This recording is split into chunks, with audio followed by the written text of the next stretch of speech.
Performing at your best requires sleep. I'll sleep when I'm dead. Yeah, you'll be dead sooner because you didn't sleep. Your life, family, and business are too valuable not to maximize your sleep. When you're sleep deprived, you're at risk of stroke, diabetes, depression, weight gain, and much more. Now, I'm not a doctor.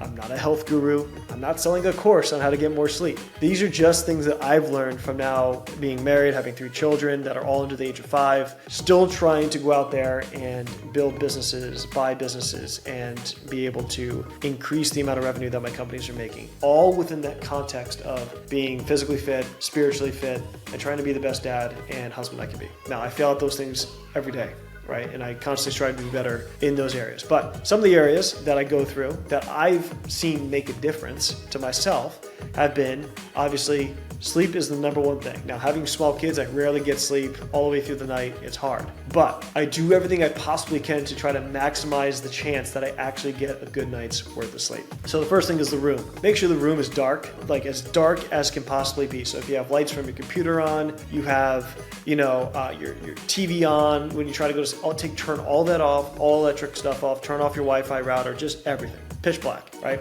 And then after doing that, making sure that obviously you have a good mattress, that it's comfortable, and then it's cooler, right? It's not just me saying it, but it, scientifically proven that if it's colder in the room, right, and you snuggle under those blankets, you're gonna sleep much better than the room being hot or even just being lukewarm, right? Like the colder you are, the more that you are gonna be able to get into a deep sleep. And so I'd use blackout curtains to try to get, if I go to bed before the sun's down, or if it's in the summer where the sun's up late, I am doing that to where it is as dark as possible, and then don't fall asleep watching a movie. I know it's tempting. I used to do this when I was younger, put a movie on and then fall asleep to it. It's not good quality sleep, and I've noticed a huge difference. Just turning the lights off, making it dark, and making sure everything. Now, white noise is great. I still use it. We have it on low. We have the kids' monitors in the room. Obviously, I like listen in case something happens in the rooms, but for the most part, quiet and dark.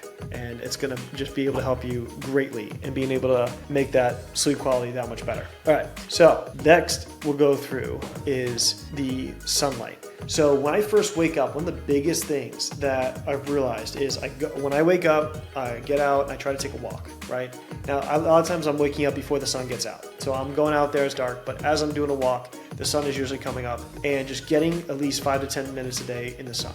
And I just sit there, let the sun hit my face. I use it as my prayer walk time, going through that. But for the most part, I'm just trying to just get that sense of being outside, first part of the day, having that time for meditation and prayer. And it does wonders for my mental health throughout the day. Just getting that kind of baseline to be on. Next thing is making sure that you are exercising, right? So you are going out there, if it's just 5 minutes, like what I try to do at least every day, if I can't get to the gym, I try to do 100 push-ups, right? And I try to do about 50 squats. And I try to do that over the course of an hour. If I can do that, I got my blood pumping, I feel like I did something that day. For me, it's just the mentality of, it's not like building a lot of my muscle, it's not, but it's something, and it just makes me feel like I accomplished the goal of doing something physical. So if you can't, just make some time to do it and get that going. Make sure that you're taking the time to journal, meditate. For me, it's my prayer time, and then journaling about that. I'm trying to get better at journaling. I know it's hard. Carrying the notebook, having a pen ready to go, but if you get consistent doing it, taking the stuff that's in your head, putting it down on paper,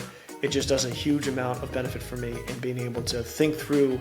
Sometimes I'm worried about something or anxious about something, and putting it down on paper, seeing it there in a visceral sense, just helps me deal with it and think through it in a healthier way. Might not work for you, but for me, it definitely does. And the last one that I want to go through is, and this might be a guy that uses social media, obviously, to sell my business, is limiting your time on social media, okay? And making sure that you are not going to bed scrolling. That's not the first thing you're doing waking up. It's not good for our minds to constantly just be scrolling and hitting these dopamine hits. It's just make sure that you are reserving that for the time it's being. If you use it for business, you use it during business hours. Once business hours are over, and I'm guilty of this too, you get the phone in your hand and like 30 minutes has passed and you're looking like, what happened? Like, how did I just waste 30 minutes looking at my phone when I have 3 young kids who could have used me, could have used time playing with them or was talking with my wife. And it's just, I feel so guilty every time, and it brings me down. So making sure that you have guardrails around when you're using it and realize that you're controlling it and it's not controlling you.